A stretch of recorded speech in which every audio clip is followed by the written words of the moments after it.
तुंगभद्रा नदी का वह तट, जहां जिसके तट पर एक गांव में आत्मदेव नाम का ब्राह्मण निवास करता है। ये तुंगभद्रा का तट कोई और नहीं है। देखा जाए तो हमारा यह जो जीवन है, हमारा यह जो शरीर है, यही है वो तुंगभद्रा नदी। और आत्मदेव कहते हैं, आत्मदेव का तात्पर्य है जिसने अपनी आत्मा को ही देव बना लिया हो, वही है आत्मदेव। और आत्मदेव की एक पत्नी है जिसका कि नाम है धुंधली।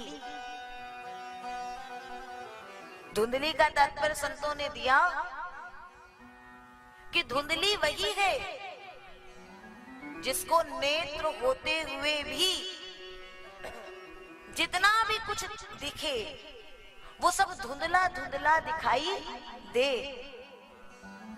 वही धुंधली है। और मुझे लगता है हम जितने भी हैं ना, वो सब क्या है, वही धुंधली के सदृश है। कैसे? हम सबको पता है कि यह संसार नाशवान है। यहाँ जो है, जो वस्तु आज आपको सुख दे रही है, जो मनुष्य आज आपको प्रसन्नता दे रहा है, अगले ही पल वो आपके दुख का कारण भी हो सकता है। यह परिवर्तन चलता रहेगा और जीवन नाशवान, संसार नाशवान, शरीर नाशवान। और इसके बाद भी प्रेम हम ऐसे करते हैं जैसे कि ये सब हमसे कभी छूटेगा नहीं।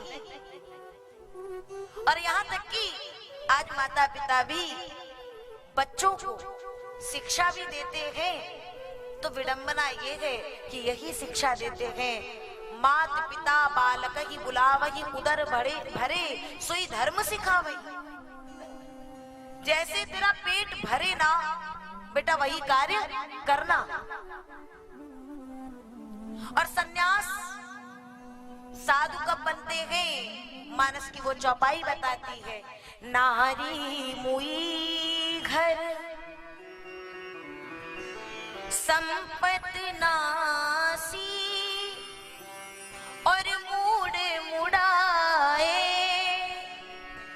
भय सन्यासी। नारी हुई घर संपत्ति नासी, मूड मुड़ाए भय सन्यासी। नारी मुई घर संपत्ति नासी, मूड मुड़ाए भय सन्यासी। नारी हुई घर संपत्ति नासी, मूड मुड़ाए भय सन्यासी। घर में स्त्री नहीं रही, घर की संपत्ति का विनाश कर दिए और फिर हो गए सन्यासी। ये रूप रख लेंगे तो कहीं भी जाएंगे तो भोजन पानी तो मिल ही जाएगा, ऐसा विचार करके। और वही होता है धुंधली का स्वरूप। अब देखिए, आत्मदेव जी के यहाँ हर वस्तु है, हर सामग्री है, परंतु एक चीज नहीं है जिसकी आत्मदेव को बड़ी ग्लानि है। क्या नहीं है? पुत्र नहीं है, संतान नहीं है। और एक दिन विचार किए कि मैं प्राणों का परित्याग कर दूंगा। ये जीवन जीने का तात्पर्य क्या है? हमारे पास में इतना धन संपत्ति सब कुछ है, लेकिन हमारे वंश को आगे बढ़ाने वाला, हमारे नाम को आगे बढ़ाने वाला तो है ही नहीं। विचार करके आत्मदेव उस मोह के बंधन में फंसे हैं, जो कि अभी बंधन उनके पास भी नहीं है। पुत्र है नहीं, संतान है नहीं, लेकिन बंधन उसका अभी भी है। और हमारे जीवन में सबसे बड़ा दुख का कारण यही है कि जो हमारे पास है नहीं, हम रोते उसी के लिए हैं जो है उसकी कद्र नहीं है, और जो नहीं है उसके लिए रोते हैं। आत्मदेव चले गए घर को छोड़ करके वन में, जंगल में, और वहां प्राण त्याग का विचार करते हैं। एक स्थान पे बैठे हैं, रुदन कर रहे हैं। वहां एक संत का आगमन हुआ और उन्होंने जैसे ही इनको देखा और विलाप करते हुए देखा तो पूछ बैठे। थोड़ी देर की ये चर्चा है, बहुत ध्यान से सुनेंगे। संत ने जब पूछा, तुम्हारे दुख का कारण जान सकता हूं?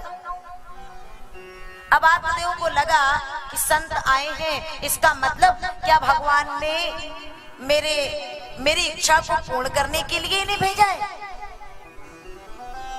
और अपनी पूरी जो दुख की गाथा थी वो बड़े प्रेम से बता दिए और बोले, महाराज अब आपने पूछा है तो अब तो कृपा करो, और ऐसी कृपा करो कि मुझे पुत्र की प्राप्ति हो जाए।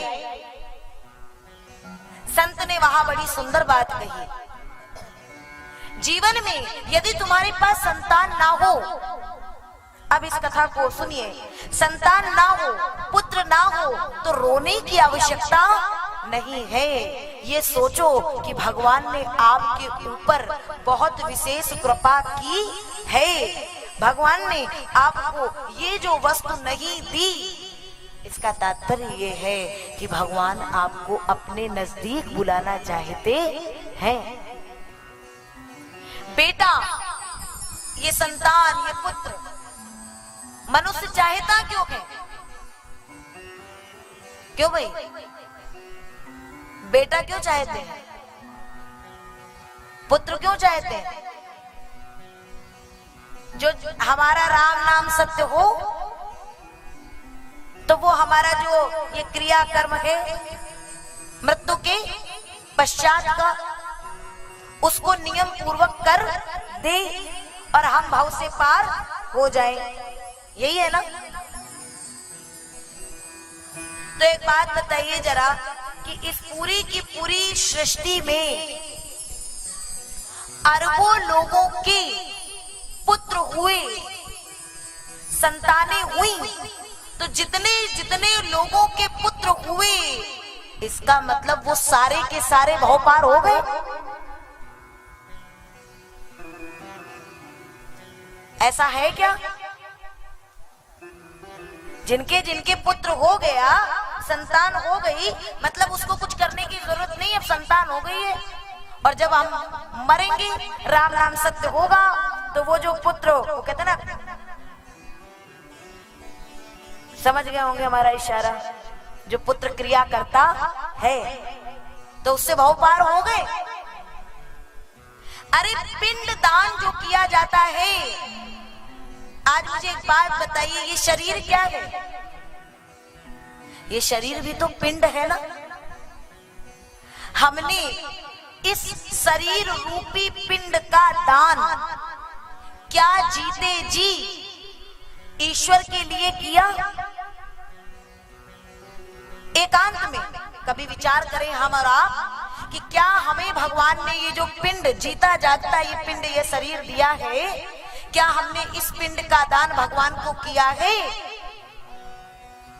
और नहीं किया तो कोई एक आटे का जरा सा पिंड बना देने से कोई पुत्र हमें भव पार करने वाला नहीं है।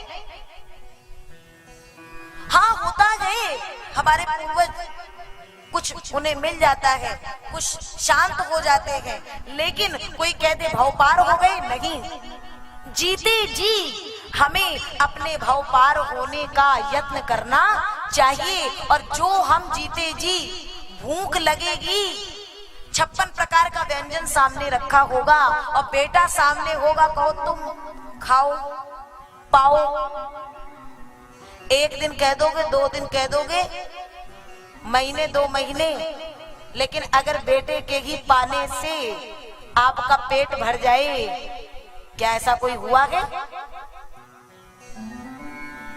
माँ को कहा जाता है, जो माँ बेटे को जन्म देती है उसी तन से, उसी देह से बच्चे को जन्म देती है, उसे भी अपने जीवन के भरण पोषण के लिए, अपने पेट को भरने के लिए स्वयं भोजन करना पड़ता है। तो उसी प्रकार से जब शरीर के भरण पोषण के लिए हमें स्वयं भोजन करना पड़ता है, तो अपने जीवन के और वहां के बैंक खाते के भरण के लिए हमें स्वयं ये भजन रूपी धन जोड़ना पड़ेगा। कोई पुत्र, कोई संतान हम पर कृपा करने वाली नहीं है, इतना विचार कर लीजिएगा। लेकिन आत्मदेव जैसा ब्राह्मण आज बैठा है और एक अद्भुत संत आकर के जो वहां समझा रहा है, उसे साधारण मत जानना।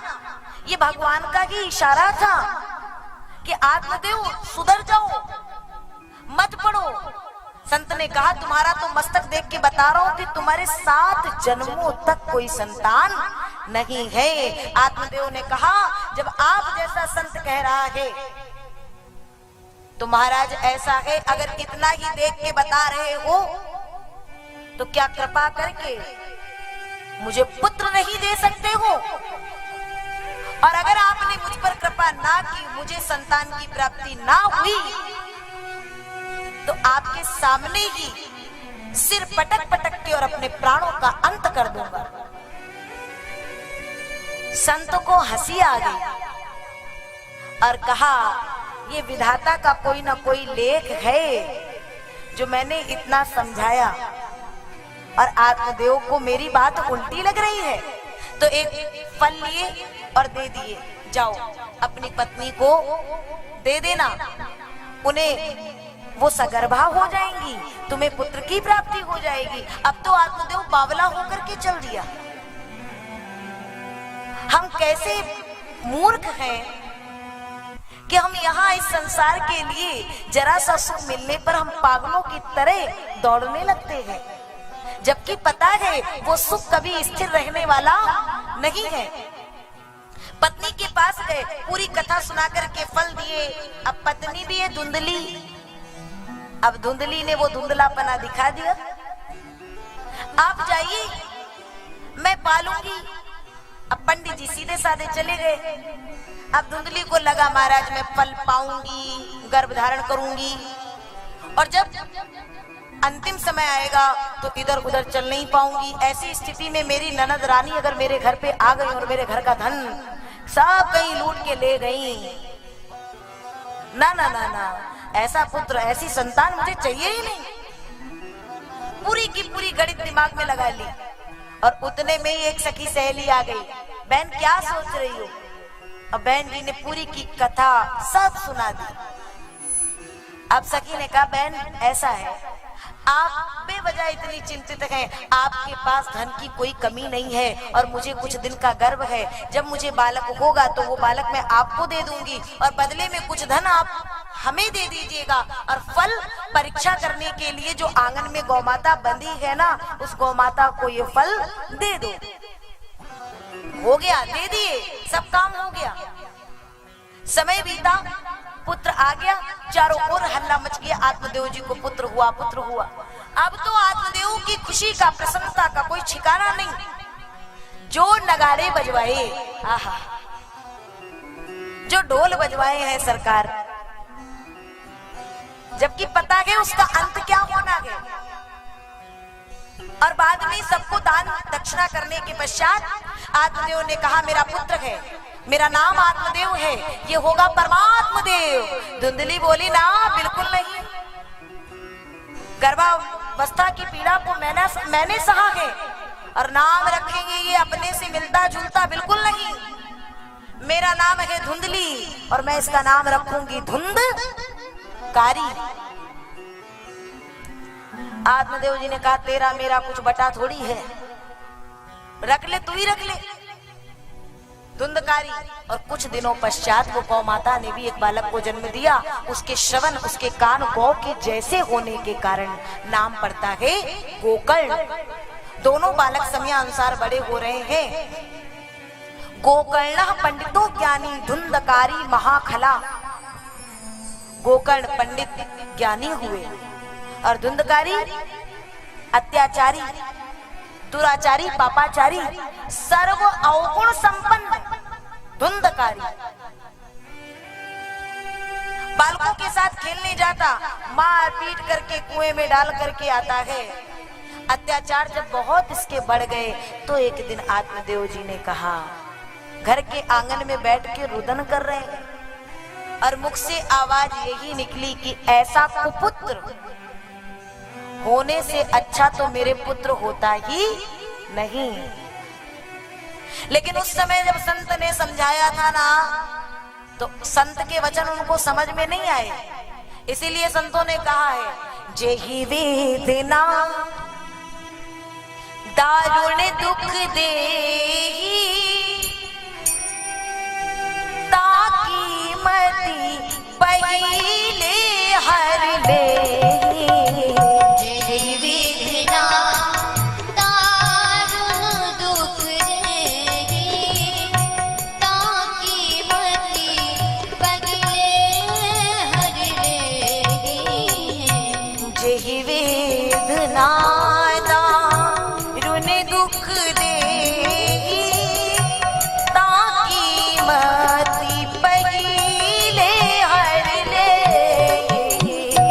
जेहि वेदना दारुण दुख देहि, ताकि मति पहिले हर लेहि।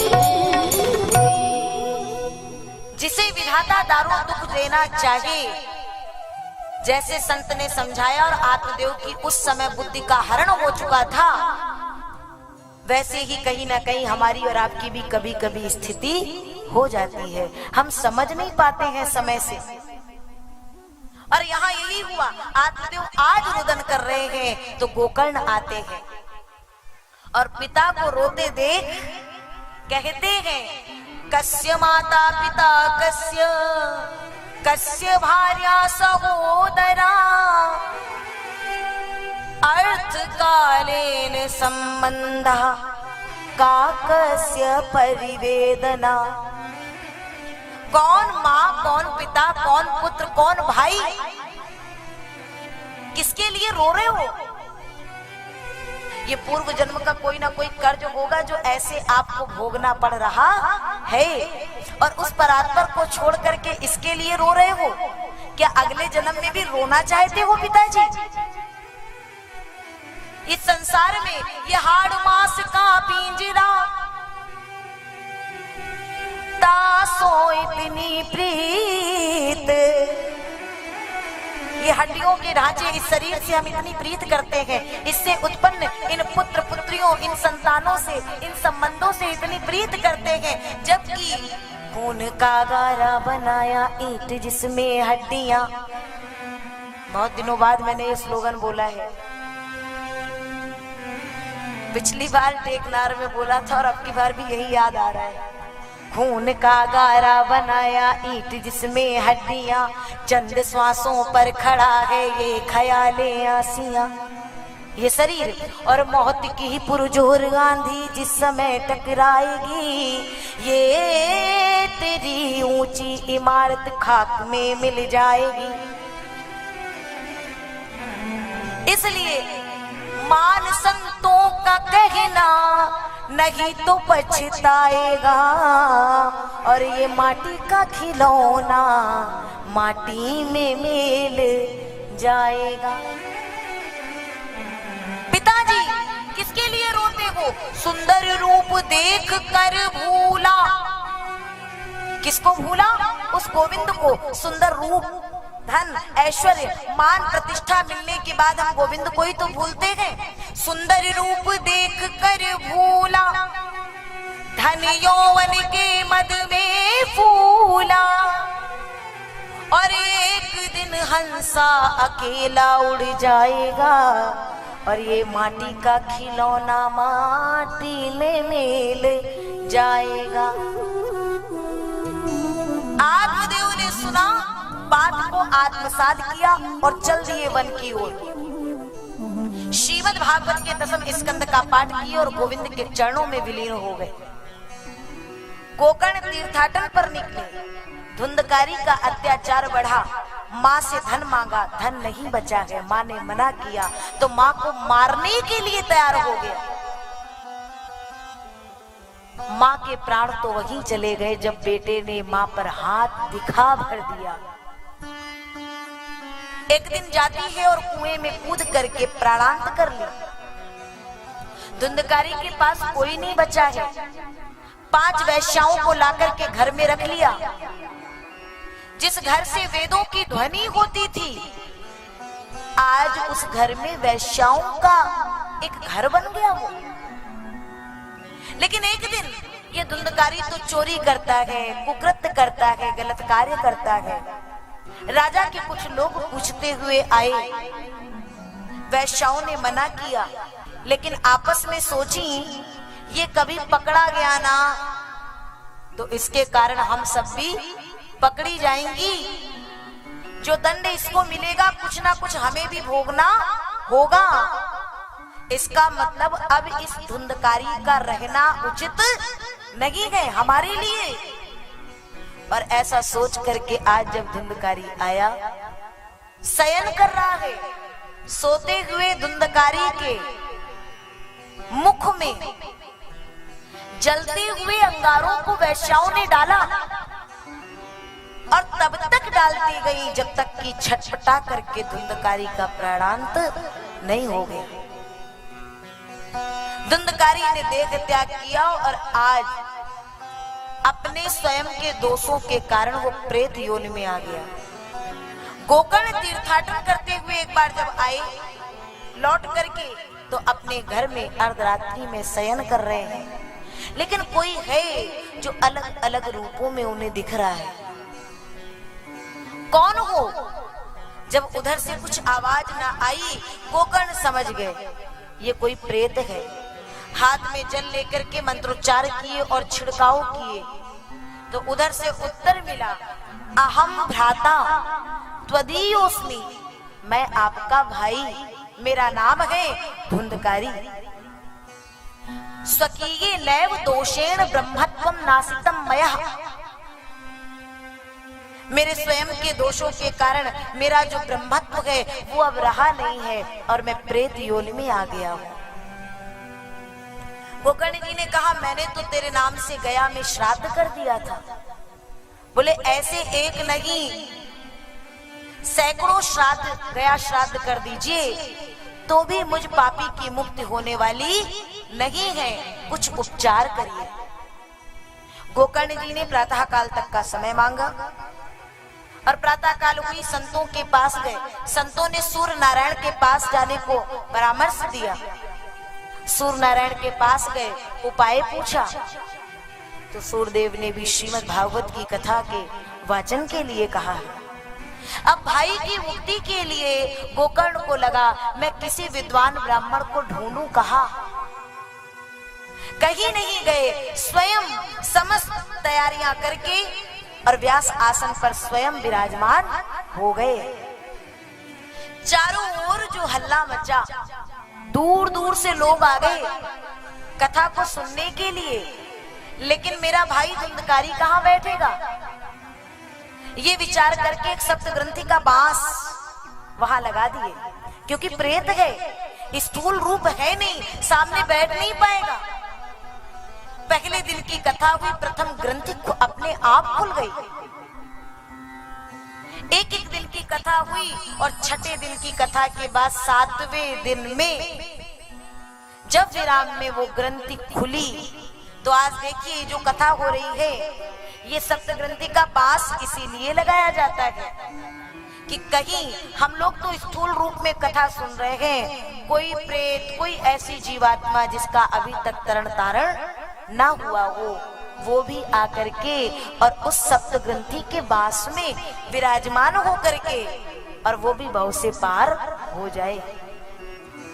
7वें दिन में जो ग्रंथि खुली तो धुंधकारी का जो स्वरूप निकला ना, वही सोई जानई जे दे जनाई, जानत तुमही तुमही हुई जाई, सोई जानगी जगी कई भाव से जनाई, जानत तुमगी हुई जाई, सोई जानई जे दे जनाई, जानत तुम्ही हुई जाई, सोई सोई जानगी दे जनाई, जानत तुमगी हुई जाई। दिव्य रूप रख करके धुंधकारी प्रकट हो गया, भगवान के द्वारपाल लेने के लिए आए। और जब विमान पर चढ़ा करके ले जाने लगे तो महाराज आज सब लोगों ने प्रश्न किया, अकेले धुंधकारी ने कथा नहीं सुनी है, यहाँ बैठे तमाम औरों ने और लोगों ने भी कथा सुनी है। द्वारपालों ने कहा कथा सुनी, कथा में बैठ जाना, और केवल कभी कभी आप देखो आपकी नजरें यही होंगी, आपका यह शरीर यहाँ है, आपके नेत्र यहाँ है, लेकिन तो भी सामने जो व्यास कह रहे हैं वो 5 मिनट बाद कोई आपसे पूछे क्या कहा अभी, तो आप अचानक से कहोगे अरे मेरा ध्यान कहीं और था। कई बार ऐसा होता है, ये श्रवण में भेद होने के कारण ही धुंधकारी और लोगों के और श्रोताओं के फल में भी भेद हो गया। धुंधकारी भगवत धाम में चला गया, और जितने लोग हैं उनके लिए आगे चल के सावन के महीने में पुनः गोकर्ण जी ने कथा करी, और जितने लोगों ने ध्यान से कथा सुनी वो सब भगवत धाम की ओर प्रस्थान करते हैं। ये श्रीमद् भागवत के जो महात्म की कथा है ना, इसको ही, इसमें ही भक्तों की वो जो परख है ना, कथा को सुनने की लालसा, कथा को जीवन में जीने की लालसा, वो तुरंत समझ में आ जाती है।